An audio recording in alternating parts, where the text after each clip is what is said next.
लाहौर के एक आधुनिक इलाके में फराह अपनी माँ और बहन भाइयों के साथ रहती थी। उसके घर के पास एक क्रिकेट ग्राउंड था जहाँ रोज क्रिकेट मैच होते थे। ग्राउंड के साथ टी जना नाम की एक जगह थी और वहीं पास से ट्रेन की पटरी गुजरती थी जहाँ हर थोड़ी देर में ट्रेनें दौड़ती थीं। वो रोजा तो रखती मगर सारा दिन मोबाइल पर लड़कों से बातें करने और गाने सुनने में गुजार देती। घर का कोई काम न करती और जब वालिद समझाते तो मजाक में टाल देती।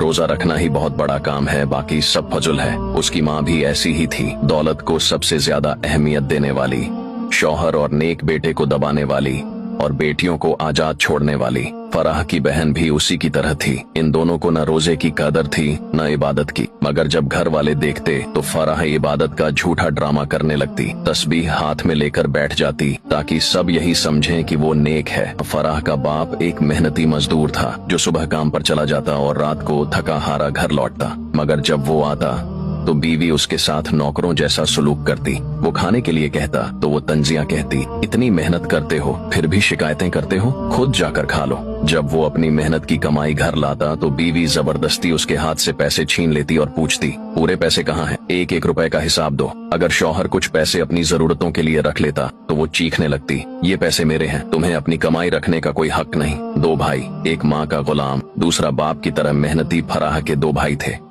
बड़ा भाई जो हमेशा माँ की बात मानता था, उसकी हर बात पर यकीन करता और घर की हर खबर जाकर माँ को बताता। अगर बाप या साजिद कोई बात करते या कोई रिश्तेदार आकर कुछ कहता तो वो फौरन माँ को जाकर खबर दे देता, अम्मी अब्बा ने आज ये कहा, साजिद ने ऐसे बोला, फलां रिश्तेदार ने ये कहा। माँ को उसकी यही आदत पसंद थी और वो उसे सबसे ज्यादा चाहती थी। लेकिन इस बड़े भाई को एक और जुनून था, क्रिकेट। वो हर वक्त क्रिकेट में गुम रहता, जहाँ जाता क्रिकेट क्रिकेट, बस क्रिकेट ही उसकी जिंदगी थी। घर में रहता तो टीवी पर क्रिकेट, बाहर जाता तो दोस्तों के साथ क्रिकेट, और अगर माँ उसे कोई काम कहती तो उसका एक ही जवाब होता, पहले मैच पूरा कर लूं फिर देखता हूं। दूसरा भाई साजिद जो फराह से कुछ साल बड़ा था, अपने बाप की तरह मेहनती था, रोजाना मजदूरी करता, रात को थका हारा घर आता। वो न माँ का लाडला था न बहनों की तरह आजाद, बल्कि जिंदगी की सख्तियों का सामना कर रहा था। साजिद का निकाह हो चुका था और जब वो रात को आता तो थोड़ा सा वक्त निकालकर अपनी बीवी से मोहब्बत से बातें करता, मगर माँ को ये भी बर्दाश्त न था। वो तंज के तीर चलाती,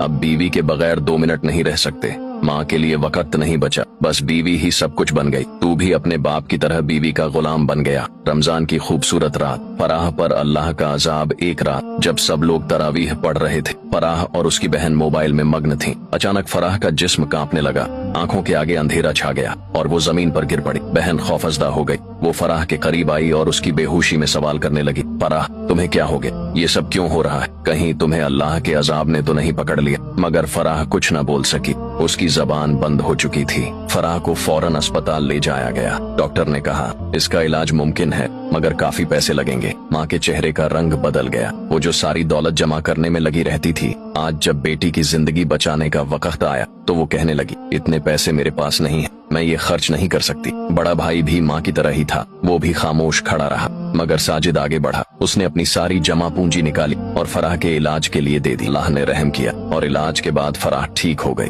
आंख खुलते ही उसकी आंखों से आंसू जारी हो गए। वो रोती हुई साजिद के गले लग गई और रोते रोते कहने लगी, भाई मैंने बहुत गुनाह किए हैं, मैंने बहुत गलत रास्ता इख्तियार किया, मैं अल्लाह से माफी मांगना चाहती हूँ। अब वो मोबाइल छोड़ चुकी थी, मौसीकी और गाने छोड़ चुकी थी, लड़कों से बातें छोड़ चुकी थी और दिल से तौबा कर चुकी थी। वो माँ के पास गई और कहा, अम्मी अल्लाह ने मुझे दूसरा मौका दिया है, आप भी अपनी गलतियों से तौबा कर लें, पैसों की मोहब्बत छोड़ दें, अल्लाह की मोहब्बत इख्तियार कर लें। रमजान हमें सिखाता है कि गुनाह पर पर्दा डालने से कुछ नहीं होता। अल्लाह सब जानता है, लेकिन जो दिल से तौबा करे अल्लाह उसके लिए रास्ते खोल देता है। तौबा का दरवाजा बंद होने से पहले लौट आना ही असल कामयाबी है।